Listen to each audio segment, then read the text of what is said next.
too.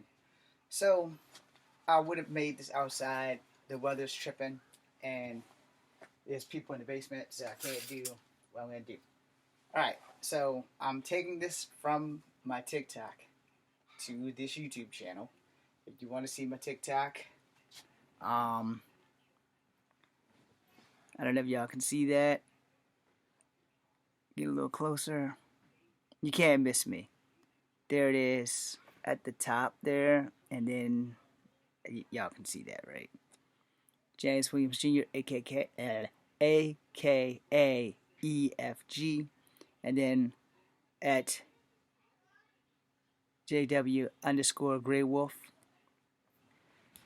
Okay, so the last 3 videos, if you go there, you can watch that, and then you'll know where I'm coming from. So a lot of people, and myself included, are guilty for believing, that sports combat fighters don't know how to fight. Now, you've never once heard me say that they couldn't fight, but I have thought it, which is what makes me guilty. I only complain about one sports combat, and y'all know that that's BJJ. Alright? Because I often ask y'all, how many times have you seen somebody in BJJ is in this position and someone's over top of them trying to take the arm? Alright? Let's use my panda here. This is the guy trying to take your arm. He got both his arms, and he's pulling, and you're under here like this, trying to keep him from pulling, and he's going to pull. Alright? So how come no one goes when they're pulling your arm? They're pulling because they're trying to go. Why does nobody, you see what my legs are? Why don't nobody doing BJJ does this? Knees to the body. Knees to the body. Why, when this person is pulling this arm, why no one goes, Alright? Why does no one roll over in the direction of where their arms are and start kneeing them while they're fighting to keep that arm? This is why I said, one, I need a training partner. This is why I said, you don't see these fighters doing that. Even when you watch the professionals on the TV, even when it's being recorded, even when you watch UFC and someone's trying to make a person tap, you never see the people do that. Ever. And I know I'm going to piss off a lot of people who do BJJ. As a person who has been in enough street fights that you can shake a stick at, I tell you right now, if you're going to sit there and let someone take your arm, you deserve to tap. But in the streets, it don't work like that. In the streets, you have to get me down to beat my ass. Alright? You have to get me down to beat my ass with BJJ. I know that in the streets, I'm not going to let that shit happen. There are different classifications of fighters. We know the ground and pounders. We know the strikers and the counter strikers. We know the wrestlers and the grapplers. We know all of this shit. And as I say in many videos, and I'll probably say until I die, you need to be well-rounded. You cannot be stuck in one fucking martial art. Every martial art has a weak point that you have to be willing to work for to export. I did not take martial arts to become a champion. I did not take martial arts to get a black belt. I took martial arts so I could do what I'm supposed to do. Kick people's ass. Period. There's no ifs, ands, and buts about it, and people aren't going to like what I say. They're going to be like, oh, well, James, you have no honor, or Echo, you have no honor, and this is unsportsmanlike conduct. Make no fucking mistake. Martial arts was not a sport when it first came out. Understand that shit. I am not taking martial arts to be a sports person. I'm not against anybody who's took that route. I didn't take that route because I wasn't given the chance to take that route. But I've always been a fighter. Before UFC, before all this other shit, I've always been a fighter. No, because like I said, from the age of 6 to 12, my uncles made me fight kids on the street for apparent no reason other than this is what black people did. Okay? It's what we did. From the late 70s, early 80s, I fought until I was 12 years old. I was born in 73. So that means between 78 and 79, I turned 5 or 6 years old. By the time I was 7 years old, I started learning martial arts. I started kicking people in the ass a whole lot easier than just fucking hands up. But you gotta understand, I'm a different breed of person. Alright? I don't recommend going around starting fights just to see if your skills are up there. Because you will know when you find out. And if you fuck around and find out with the wrong person, you will know a lot faster than not so fast. Okay? And that's the thing, you're going to have to learn where adapting is. You're going to need to learn what adapting is. You're going to need to learn how to engage in fights and literally know the rules of engagement. The distance of your arm times that person's arm. The power behind that person's punch versus the power behind your punch. If that guy is physically stronger than you, it doesn't mean he can beat you. It just means you have to work. I say this all the time, and let me make that clear for those who do not know what you have to work mean. If you don't want your ass kicked, you need to have your shit together. Which means this block, no. This block, yes. We fighting standing like this versus breaking into the crane. You see what I'm saying? You're going to get into a fight. So if you're going to do Wing Chun, you're going to get in a southpaw stance. Unless you're going to get in a regular stance. Because boom, boom, boom, boom. That's the same damn shit. Okay? If you're going to use Kempo in this stance, you're going to stay in this stance. They're going to throw a jab. Crack! You crack their knuckles and then you crack their head. It's the same thing. Boom, boom. And again, this varies on who has taught you what. Alright? With karate, it's always been taught that I learned block, counter. Block, counter. You get the gist. There's no room in here. Same thing for the other way if I'm left-handed and I'm doing karate. Block, counter. Block, counter. So you figure that shit out. You adapt. You figure out this block and counter. This block is for hammer fist coming down or horse fist depending on who teaches you what. So you're here and you can counter. The problem with that is they still have another hand. And a lot of people don't break that shit down. When you're watching all these people who are more popular than me, why they don't break this shit down? Why they don't break that shit down and explain that your opponent has two hands just like you do. Your opponent has 2 feet just like you do. Why are they not teaching y'all, hey, your opponent has another hand. So if you boom, boom, what do you think he's doing? He's doing the same thing. Or she, whatever you're fighting, whoever you're fighting, whatever. If you got a left and a right, they got a left and a right. This is my left. It's hitting to their right side of their face. Alright? If I change stance and I get into a southpaw, my right is hitting to their left side of their face. Now if I'm doing Wing Chun and they're throwing a right hit, block strike, this hand is to protect everything that this hand does not. Understand? They're throwing a left, boom, boom. They're throwing a right, boom, boom. Now, with this, it protects me from their left. I can also shift it down to protect their feet from hitting me. These martial artists that y'all are following, they tend to leave that shit off. Go watch them motherfuckers. It's the same thing what I just did at the beginning with the panda on top of me, where the guy's fighting your arm, and your instinct, especially if you take BJJ, like I did in the army, your instinct is to lock this arm. They say this grip, this grip, this grip. They give you all these grips. What they don't give you is an exit strategy, which I just gave you because you're in this position. Their body's across your body. Why aren't you taking your knee to their body? Why is that so damn difficult? Now, if that's against the rules in BJJ, that's fine when you're in the fucking gym. When you're in the fucking streets and you're on your back, there are no fucking rules, and you take this knee to all of this. I should not have to explain that. But this is why I say BJJ is good in that gym. In that gym, anybody who knows BJJ, they're going to whoop my ass. But see, I know that going in. And I'm okay with that because I'm learning. In that street, I'm going to whoop their ass.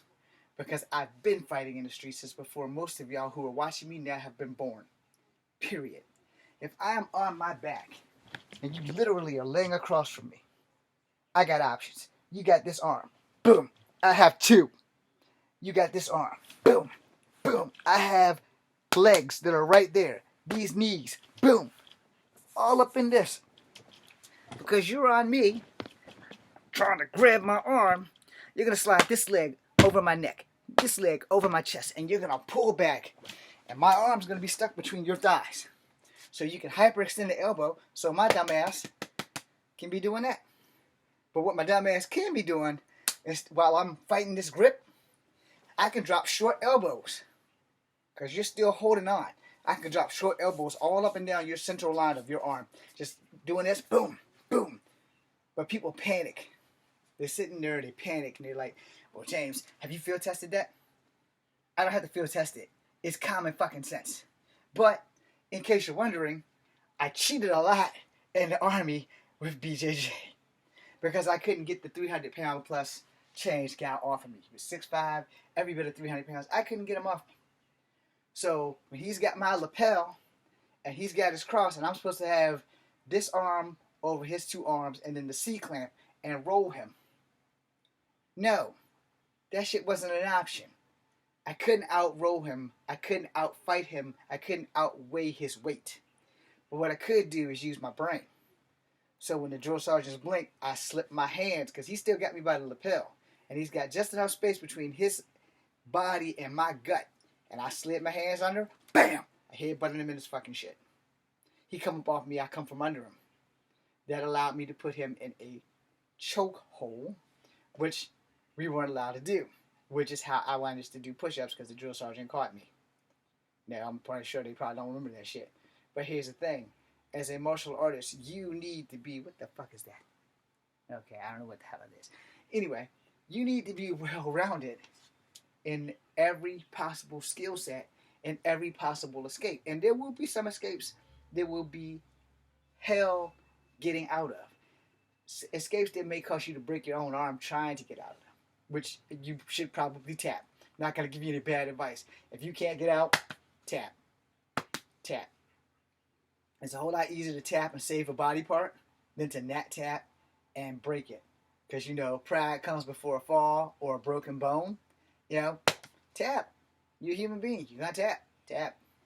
Now, I am one who probably will not follow that advice. That probably just made me a hypocrite. But see, here's the thing. I like fighting. I've been doing it since I was a fucking kid. I know my limits. I also know how to cut off my pain sensors, which a lot of people don't understand. If you've been fighting for a long time, eventually your body gets used to pain. And if your body gets used to pain, Matt Hardy said it best, your body will adapt. You will accept it. And you will feel that shit later. But you will accept it. And accepting it helps you to carry on with the fight versus not. Now, granted, if somebody hit me in the back of the head with a baseball bat, that shit's going to probably put me unconscious. I have been hit in the fucking forehead with two bats. One aluminum and one solid wood. I can tell you honestly, the aluminum one didn't hurt as bad as the solid wood one. It wasn't no hollow bat. The aluminum bat was hollow. That's why it didn't hurt as bad, but it still hurt. We're getting hit with a solid piece of fucking wood in the shape of a fucking club. That shit does hurt. Understand that shit. Pain can be controlled to a certain extent, and some pain in some spots cannot be controlled at a certain extent. I've been knocked for a loop with both of those bats, and they weren't in fights. They were because my dumb ass got the short end of the stick and had to play hind catcher. Bing! That's my head. Whatever happened to the ball after I'm on the ground wasn't my problem. And this wasn't a professional sport. This wasn't a little league. We were in the backyard. Not this backyard, but over on Montrose. And our cousin JC, who played baseball, crack! They didn't even know that he hit me. Pow! And that was with the aluminum bat. Turned around with the wooden bat and hit me twice in the same day. Hello, JC. I'm sure he doesn't remember doing that shit, but I haven't forgotten. Which is another reason why I stray away from fucking baseball. And I own a baseball bat. It's not here, but I own a baseball bat.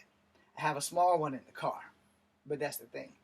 You have to understand that if you are going to be in a fight, the main thing is that you need to actually know how to fight. And yeah, again, I said in my TikTok, I'll say it here. Beginner's luck is a thing. Beginner's luck can save your life. It just really depends on that day. You know, if that's your day, that's your fucking day. Period. But you have to learn how to lose gracefully too. And if you're going to be in the sporting career, anything in the physicality where your body is being tortured on a daily basis, you are going to have to adapt. You're going to have to get used to pain. And you're going to have to understand it. That shit sucks. and that shit can get broken, shit can get pulled, shit can be out of place, something can be dislocated, you will be in fucking pain. Pain can be controlled to a certain extent. Everybody has a pain tolerance. And once you reach that threshold of pain, your body will shut down, or you will shut down. No, it really depends on your durability. It really depends on your ability. Is my teeth still there? Yeah. It really depends on your ability to absorb pain, receive pain, accept pain, and know that this shit's gonna happen. Whether you like it or not, this shit's gonna happen. And someone else is in total control of the fight, and that someone's not you. You know, you are only in control of you. You are only going to be able to do what you have the skill to do. Again, being well-rounded helps you out. If you are not well-rounded, without a doubt, you are probably going to get your ass kicked. You know? And you have to accept it. You know, we are not designed to win them all. If we were all designed to win them all, there'd be a lot of bodies all around the world from people who got into one fight and won it, and then fought someone else who was fresher, who beat that person and that person and that person. There would be bodies everywhere. And most of those bodies would probably be unalived, because there are different types of fights. All right? There are fights, like sports fights, there are street fights, and there are fights to the death. 9 times out of 10, the fights to the deaths are illegal, so wherever you are, there are no more fights to the death. At least not in America. I don't know about other countries, but in America, there are no legal fights to the death. Shit does happen, though, so, you know, if you're in a sporting event and you die in the ring or on the canvas or some shit like that, that's a whole nother level of competition. And this is why when full attack martial arts and UFC and stuff came out, this is why these rules and sanctions were put in place, so that you don't die. And you need to understand that shit. I mean, everybody thinks they're a good fighter until they find out they're not. Alright? Let's keep it real. I never thought I was a good fighter until I found out that I was. I always thought, I'm learning this karate, and I'm fighting kids that's my age, and I'm fighting kids that are bigger than me, so this karate gives me a tactical advantage. Does it make me a better fighter? It makes me a better fighter when I'm fighting someone who does not know how to use it. Alright? If you're fighting someone who knows karate, and you know karate, it's almost an equal match. It just depends on who put that fucking work in. If we're both karate masters, and you're a red belt, and I am a brown belt, but I've been in real fights outside of the dojo, and you've only been training in the dojo, I have a better chance of whooping your ass, regardless if you were a red belt or a black belt, because I'm actually outside applying the shit that I have learned. And again, I say this in all my videos, y'all are going to get this before I die, or you're going to get this after I die. 70-30. 70% of what you learn in that damn dojo will only work in that dojo. 30% of what you learn in the dojo transfers to the street. And most of that shit is common sense. Alright? And yeah, a lot of martial artists are going to come at me. Come on. You got my TikTok at the beginning if you want to debate it there. If I can actually get the TikTok to let me let guests in. But for the most part, I'm telling you, you know, you need to be well-rounded in martial arts. You can't just be stuck in one. I love Wushu, but Wushu has become a showman's martial art. Alright? You will hear me say this about every martial art that's become a sport, but you will definitely hear me say this about Wushu, because Wushu is one of my favorite martial arts.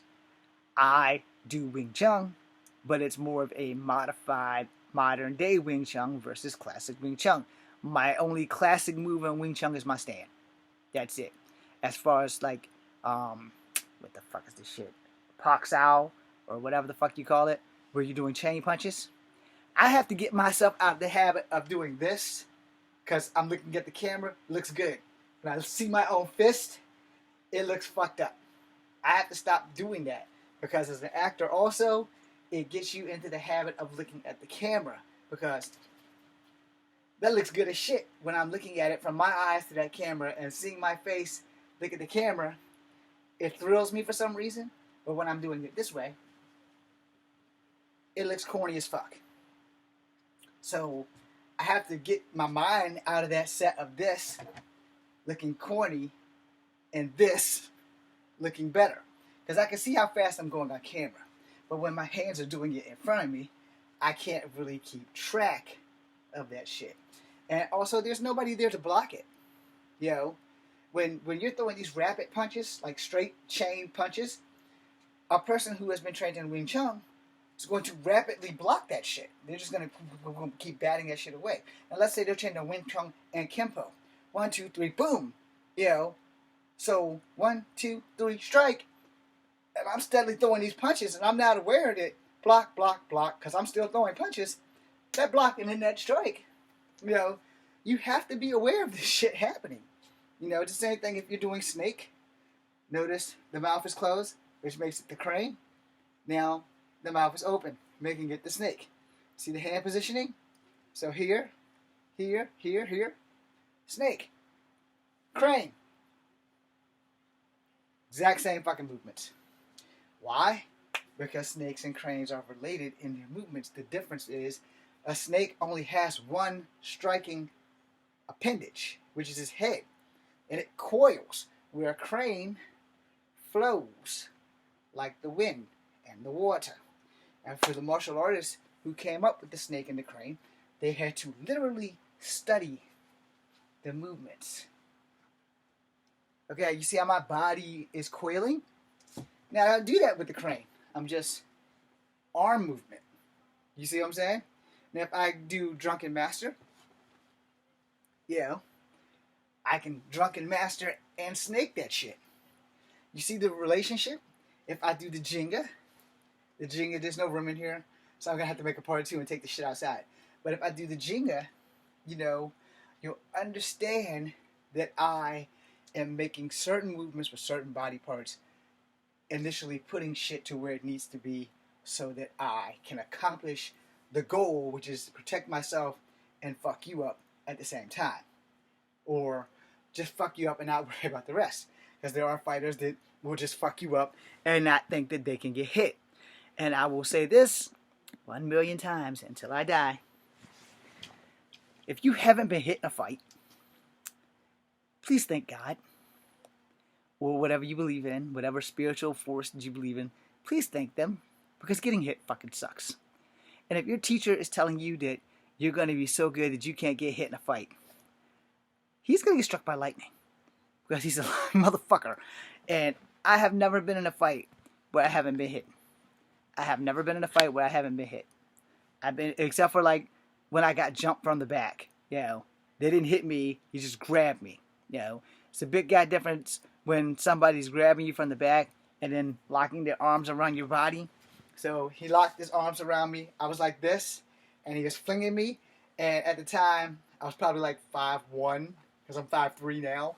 But I was like 5'1", and he ragdolled me. So this is my legs. My arms are like this, and he's ragdolling me. And I'm in high school. I'm 17, maybe 16. Can't remember, because it was a long time ago. But something just told me, lean forward. And I followed my instincts. And I said, and when I leaned forward, we flipped. And that was it. I landed on top of him. He was on his back. He lost all his wind. And I ended it. I jabbed my elbow into his sternum. And I rolled off of him backwards. And then I stood up and said, I'm going to give you the chance that you didn't give me. And now I'm going to fuck your shit up. That being said, I got to take the dogs out. So I will make a part 2. I will try to go set stuff up outside. And then we'll go from there. Thank you for watching. I'm Echo Fan Grey Wolf. Well, I've got to find a cursor for this thing.